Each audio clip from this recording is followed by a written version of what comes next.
सुप्रभात बच्चों।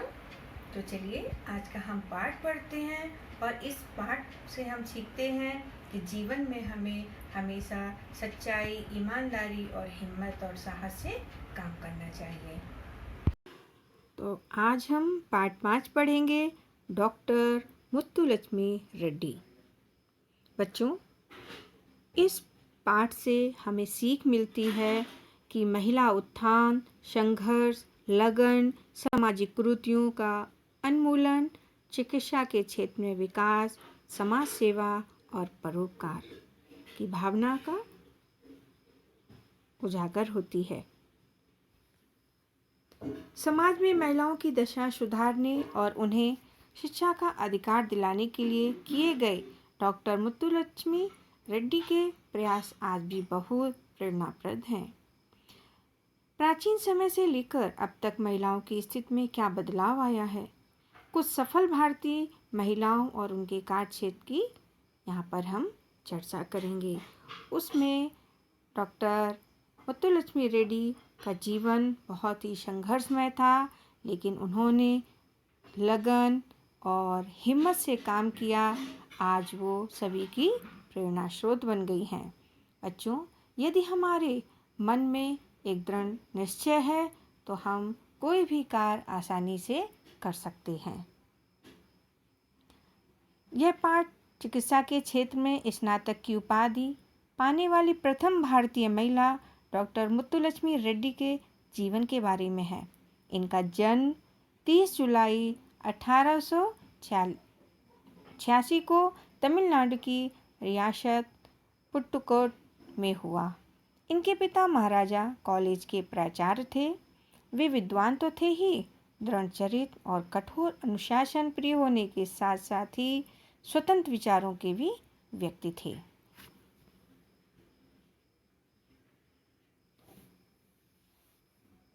पापा, इस साल 15% लड़कियों ने IAS की परीक्षा पास की है। भव्या का उल्लास से भरा स्वर वातावरण में गूंज उठा। देखिए ना, अब लड़कियां किसी भी क्षेत्र में लड़कों से पीछे नहीं हैं। इस पर दीक्षित जी ने कहा, ठीक कह रही हो बिटिया। क्या तुम जानती हो लड़कियों ने समाज में यह स्थान प्राप्त करने के लिए किन किन कठिनाइयों का सामना किया है? भव्या की प्रश्नोचक दृष्टि देखकर उसके पिता ने कहा, आज से लगभग 100 वर्ष पहले महिलाओं के लिए समान पढ़ाई लिखाई भी आसान नहीं थी। सुनो, मैं तुम्हें चिकित्सा के क्षेत्र में स्नातक की उपाधि पाने वाली पहली भारतीय महिला डॉक्टर मुत्तुलक्ष्मी रेड्डी के जीवन के बारे में बताता हूँ। 30 जुलाई 1886 को तमिलनाडु की रियासत पट्टुकोट में जन्मी मुत्तुलक्ष्मी उन भारतीय नारियों में से एक हैं जिन्होंने अपनी शिक्षा, इच्छा शक्ति और दृढ़ निश्चय से इतिहास में अपने लिए विशेष स्थान बनाया। 9-10 वर्ष की आयु में ही दमा जैसी बीमारी से ग्रस्त हो जाने पर भी उन्होंने हिम्मत नहीं हारी।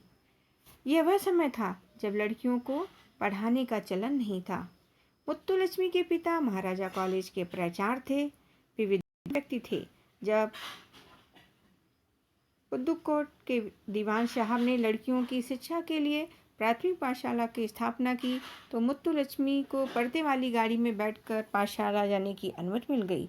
यद्यपि छात्राओं को छात्रवृत्ति का लालच दिया गया, परंतु बहुत कम बालिकाओं को पाठशाला आने के लिए प्रेरित किया जा सका।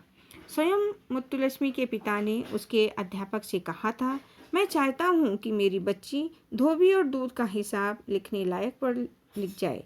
उस समय लड़कियों को अंग्रेजी बिल्कुल नहीं पढ़ाई जाती थी। अध्यापक महोदय ने मुत्तुलक्ष्मी की प्रतिभा को पहचाना और अपनी शिष्या को फर्स्ट स्टैंडर्ड तक अंग्रेजी पढ़ा दी। मुत्तुलक्ष्मी के पिता दृढ़ चरित्र, अनुशासन प्रिय होने के साथ ही स्वतंत्र विचारों की व्यक्ति थे। पुत्री की प्रतिभा को पहचान कर उन्होंने उसे आगे पढ़ने को प्रेरित किया। उस दौर में मैट्रिक की परीक्षा बहुत कठिन होती थी। जिस वर्ष मुत्तुलक्ष्मी ने मैट्रिक की परीक्षा दी, 100 में से केवल 10 छात्र परीक्षा में उत्तीर्ण हुए।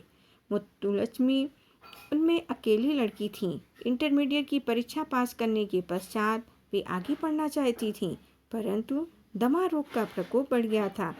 अस्वस्थता के कारण उन्हें 1 वर्ष के लिए पढ़ाई छोड़नी पड़ी। इस वर्ष 1907 में पुट्टुकोट के महाराजा ने मद्रास मेडिकल कॉलेज में मुत्तु को प्रवेश दिलाने के लिए न केवल संस्कृति की बल्कि आर्थिक सहायता देने का आश्वासन भी दिया।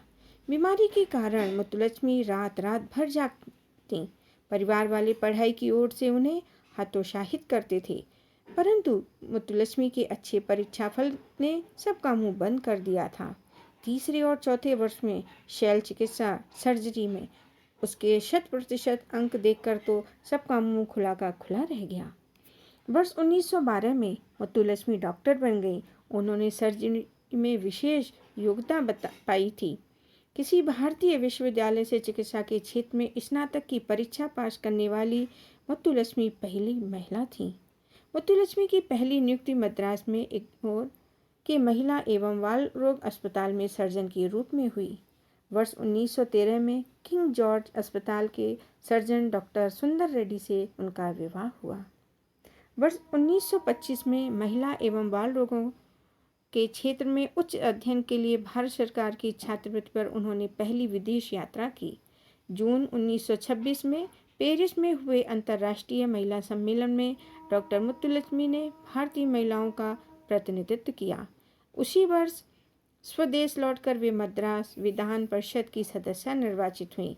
भारत में विधानसभा में इनसे पहले कोई महिला सदस्य नहीं थी। डॉक्टर मुत्तुलक्ष्मी विधान परिषद की वाइस प्रेसिडेंट बनने वाली विश्व की पहली महिला हैं। वर्ष 1927 में भारत का प्रथम बाल चिकित्सालय खोलने का श्रेय भी डॉक्टर मुत्तुलक्ष्मी को जाता है। अब डॉक्टर मुत्तुलक्ष्मी ने चिकित्सा के साथ साथ सामाजिक गतिविधियों में भी भाग लेना शुरू कर दिया।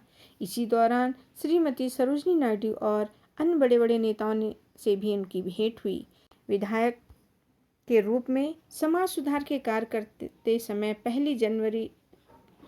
फरवरी 1929 में मंदिरों में देवदासी प्रथा के विरुद्ध विधान परिषद में बिल पास कराकर उन्होंने इस बुराई का उन्मूलन कराया। महिलाओं और बच्चों की शिक्षा और स्वास्थ्य संबंधी अनेक बिलों को पास कराने में उनका महत्वपूर्ण भूमिका रही है। आज स्कूलों में छात्र छात्राओं का जो स्वास्थ्य परीक्षण किया जाता है उसका आरंभ भी डॉक्टर मुत्तुलक्ष्मी ने ही किया था। नारी शिक्षा के लिए स्कूल खुलवाने, बच्चों के लिए विशेष अस्पताल खोलने और बाल कल्याण केंद्रों की स्थापना करवाने में भी उनका विशेष योगदान रहा है। वर्ष 1930 में वाई होम जैसी ख्याति प्राप्त संस्था की स्थापना का श्रेय भी डॉक्टर मुत्तुलक्ष्मी को है। यह संस्था अनाथ बच्चों और बेसहारा बालिकाओं की देखभाल करती है। डॉक्टर मुत्तुलक्ष्मी ने लंदन में वर्ष 1929 में हुए गोलमेज सम्मेलन में भाग लिया था।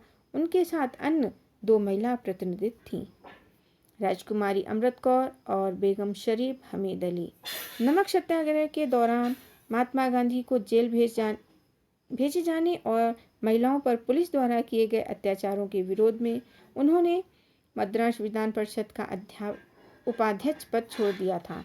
वर्ष 1935 में मद्रास मेडिकल कॉलेज के स्वर्ण जयंती समारोह में डॉक्टर मुत्तुलक्ष्मी ने कैंसर के रोगियों के लिए एक अस्पताल खोलने की इच्छा प्रकट की। इस इच्छा का खुले दिल से स्वागत किया गया और वर्ष 1952 में पंडित जवाहरलाल नेहरू द्वारा अंडियार कैंसर इंस्टीट्यूट की नींव रखी गई। 18 जून 1954 को इस अस्पताल में कामकाज शुरू हो गया। आज इस सुप्रसिद्ध अस्पताल में प्रतिवर्ष लगभग 80,000 रोगी चिकित्सा लाभ उठाते हैं। डॉक्टर मुत्तुलक्ष्मी वर्ष 1954-57 तक तमिलनाडु विधानसभा की सदस्य रहीं।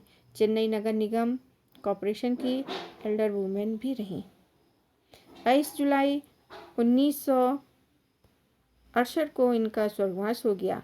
इनके द्वारा प्रज्वलित ज्योति के प्रकाश में आज भारतीय नारी हर क्षेत्र में उन्नति की सीढ़ियां चढ़ रही है। आप ठीक कहते हैं पापा। डॉक्टर रेड्डी जैसी महिलाएं सदा हमारे लिए प्रेरणा का स्रोत रहेंगी।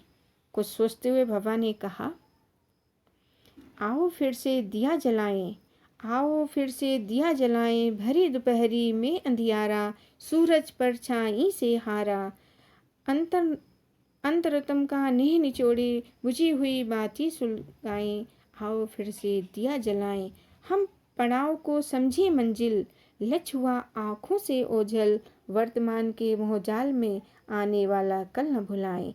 आओ फिर से दिया जलाएं, आहुति बाकी यज्ञ अधूरा, अपनों से विघ्नों ने घेरा, अंतिम जय का व्रत बनाने नवदिति हड्डियाँ जलाए।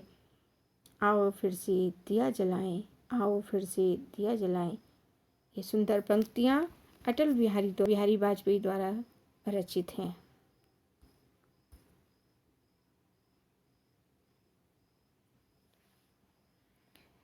मुत्तुलक्ष्मी की पाठशाला जाने की अनुमति कब और कैसे मिली? जब पुदुकोट के दीवान साहब ने लड़कियों की शिक्षा के लिए प्राथमिक पाठशाला की स्थापना की तो मुत्तुलक्ष्मी को पर्दे वाली गाड़ी में बैठकर पाठशाला जाने की अनुमति मिल गई। अध्यापक महोदय ने मुत्तुलक्ष्मी को अंग्रेजी क्यों पढ़ा दी? अध्यापक महोदय ने मुत्तुलक्ष्मी को प्रतिभाशाली जानकर उन्हें फर्स्ट स्टैंडर्ड तक अंग्रेजी पढ़ा दी। मुत्तुलक्ष्मी को 1 वर्ष के लिए पढ़ाई क्यों छोड़नी पड़ी? दमा रोग के बढ़ते प्रकोप और अस्वस्थता के कारण मुत्तुलक्ष्मी को अपनी पढ़ाई 1 वर्ष के लिए छोड़नी पड़ी। चौथा प्रश्न है, मुत्तुलक्ष्मी की पहली नियुक्ति कहाँ और किस रूप में हुई? उत्तर है, मुत्तुलक्ष्मी की पहली नियुक्ति मद्रास में एक मोर के महिला एवं बाल रोग अस्पताल में सर्जन के रूप में हुई। तो आशा है कि ये पाठ आपको अच्छी तरह से समझ में आ गया होगा।